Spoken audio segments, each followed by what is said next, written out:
is Desert Diaries. Hello, Arizona calling, and a very warm hello from an increasingly very warm desert. We are getting so close to the hairdryer days now. You know, the days where the wind blows and instead of it being a kind of nice cooling breeze, it feels like someone has put a hairdryer on the highest heat and then turned it on full blast an inch from your face. Those days are coming. Which, of course, means that yours and my favourites are back. Oh, yeah, the Scorpions. And boy, are they back. More on that to follow, but a little bit of a different one for this episode, as I really wanted to share with you the incredible experience I had in London at the end of April because, well, I ran a very long way, as I'm sure you're aware. Since being kind of, quote, gently persuaded by Mel and Holly from Her Spirit, an amazing organisation that encourages women to get fit and active, I really recommend getting involved with them very much. It totally changed my life, really. I'd been sticking, though, to my training since that gentle persuasion, and who knew? It's quite a lot of training for a marathon. I do remember after a month or so running 7 miles and thinking, wow, I never thought I'd be able to run 7 miles. And then in the same breath thinking, how on earth am I ever going to run an extra 19.2 miles on top of that? It is just mind-boggling numbers. And I do remember Dave turning to me at the time and saying, lucky you don't have to do it tomorrow then, eh? And he was right. And I think that was the moral of the whole exercise. It is a real exercise in faith, actually. You don't know if you're going to be able to do the thing that you want to do, but you just have to keep moving forward, one foot in front of another. I mean, literally, and trusting that even though you don't know if you will ever be able to make it until the time comes, all you can do is give it your best shot. And it reminded me of our move over here, actually, when I really didn't know if all the puzzle pieces were ever going to fall into place, but I had to cut ties and make bold, irrevocable decisions anyway in order just to move forward. It was such scary stuff. And as an aside, this weekend marks 4 years since we arrived here in Phoenix, Arizona. 4 years since Laptop Man. 4 years since the pets jetting in. 4 years. It's just gone in an absolute flash. Life, eh? Really is over before you know it. But back to the running. And as I said, I did follow my training plan to the absolute letter.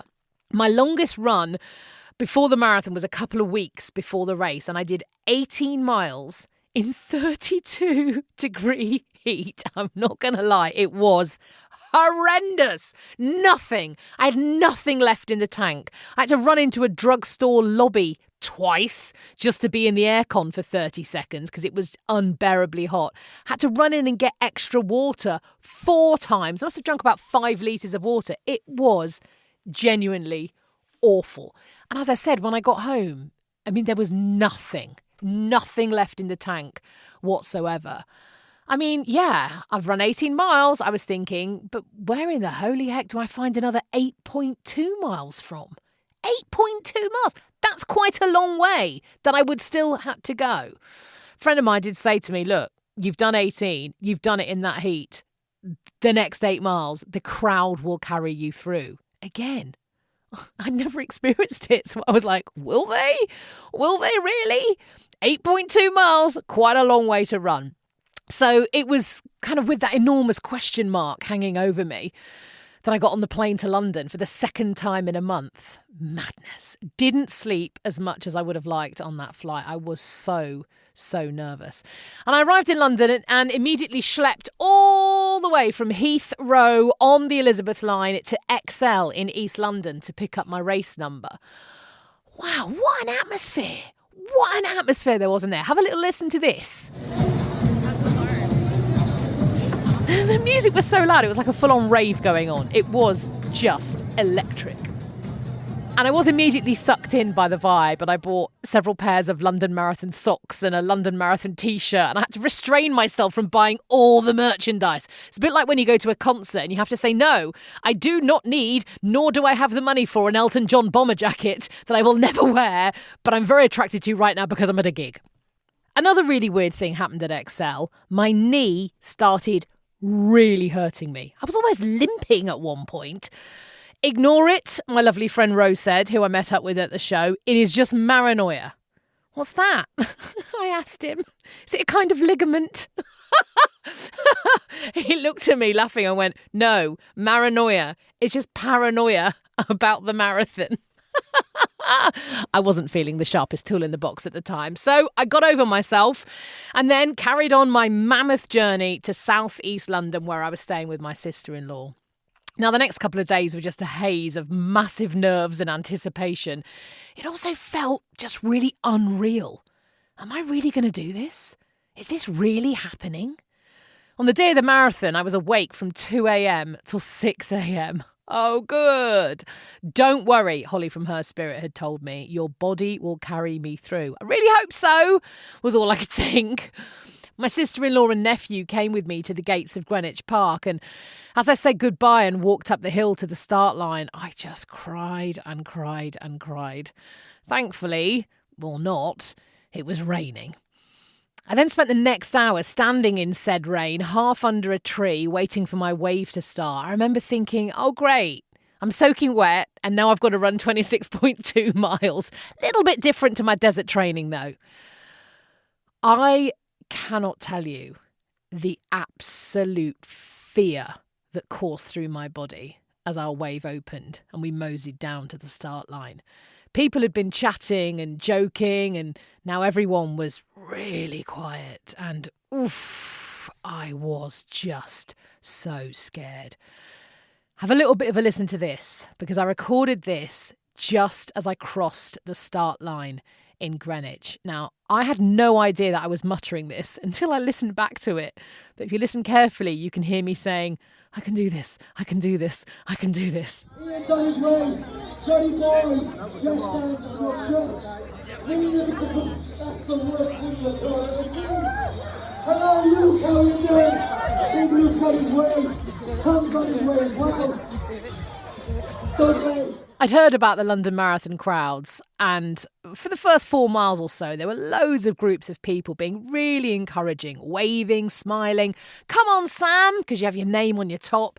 Large groups of South London teenagers shouting, come on, sis, and you've got this, girl, while furiously smoking by the side of the road really made me smile. My first big surge of joy came at mile 5.5 when I saw my old friend Ben. Hooray! Crazy girl.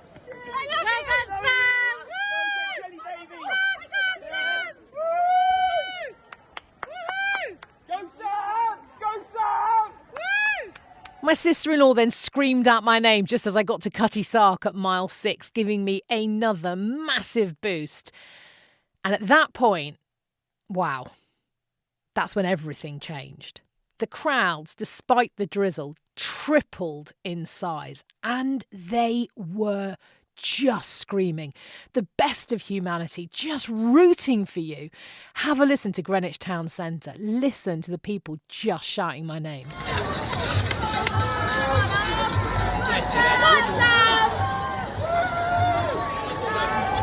I cannot begin to tell you what it feels like to run through the streets of that amazing city with people who do not know you from Adam. They've never met you. They have no idea why you're running. They have no idea about your story, but they're really, really invested in getting you round that course. I'm not talking about people giving you a friendly wave and a quick, well done. I'm talking about people leaning over the railings, reaching out to you and screaming, come on, Sam, come on, you can do it. I mean, really, really giving it their all to give you that energy to get you round. It is bloody amazing. It's amazing. Brilliantly, around mile 8, there was a super posh man stood on the side of the road, very sweetly and very earnestly, geeing everyone along, clapping heartily and saying, really, very, very good show. I mean, just really well done to you. It's marvellous what you're doing. Bloody great. All of the characters of London were out there. It was brilliant. And the banners, I lost count of the number of ones that read, you're running better than the government. And you're running faster than my energy bill, and that's saying something. It was just the best of British humour as well. Fantastic. Mile 10 was suddenly upon me. And then the next thing you know, I turned the corner in Bermondsey, and there, was Tower Bridge. I actually screamed when I saw it. I hadn't known where I was. I was just head down, plod, plod, plod. And then there it was. And I'd remembered 3 weeks before sitting on a train, crossing another bridge in London and seeing Tower Bridge and thinking, blimmin' heck, I'm going to be running over that soon. But I had not, for a second, thought that running over that bridge would be one of the best experiences in my entire life. I feel emotional now, just thinking about it. I wish I could do it again. Oh, it's magic. Here I am then, running over Tower Bridge, and listen to that crowd. And again, I had no idea I was saying this, but you can hear me amongst the screams going, oh my God. It was just incredible.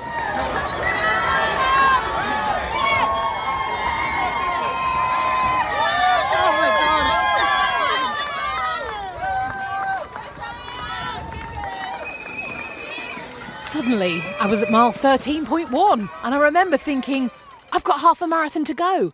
I can run half a marathon. I've run half a marathon in the past. I can do it. Docklands was really good fun. My friend Kate schlepped from East London to come and see me. And then my cousin Jude, who'd driven up from Cornwall as well. It was just brilliant. Not going to lie. Miles 21 to 25. Oh, they were special. By this stage, I was thinking, this has been amazing, but I kind of think I want it to be over now. People around me were walking, stopping, stretching. Some people were sitting down on curbs. My legs started to feel like they were operating completely independently from the rest of my body. And I thought, oh man, here it is. Here's the wall. Oh my God. But I kept going. I kept up my plod, plod, plod. You run through an underpass around mile 24 and a half, and then suddenly, there you are on the embankment. Big Ben right in front of you, the London Eye to your left, and then there it is, the 25-mile marker. You got just over a mile to go. So what did I do? In my excitement, I sped up. A bit too much, forgetting just how long a mile actually is. And when I rounded the corner to Birdcage Walk, there was a huge sign saying 600 metres to go. And all I could think was, oh, that's quite a long way. And then the weirdest thing happened. I turned another corner and there it was, the finish line. And I know everyone's experience is going to be completely different. But a voice I was not expecting to hear appeared in my head, and it said, oh no, don't end, don't be over.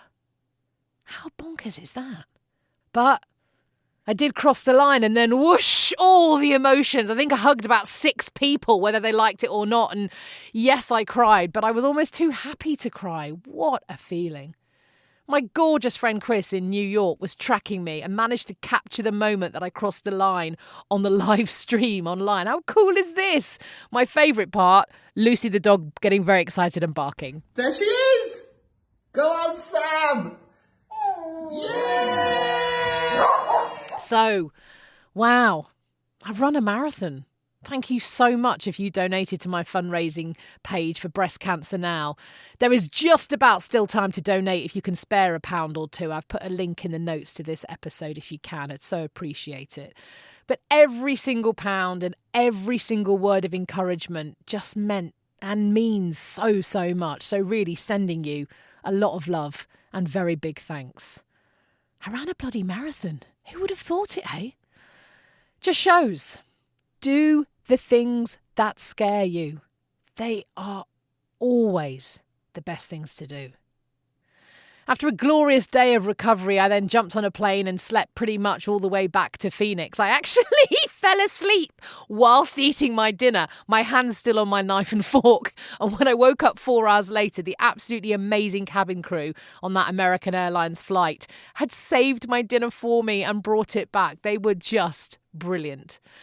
I'd been home just minutes, blinking hazily through the jet lag when the 11-year-old got home from school and shouted, "Guess what? When you were away, we found 2 scorpions in the kitchen. 2! One of them stung the dog." No place like home, eh? I'll see you in the desert.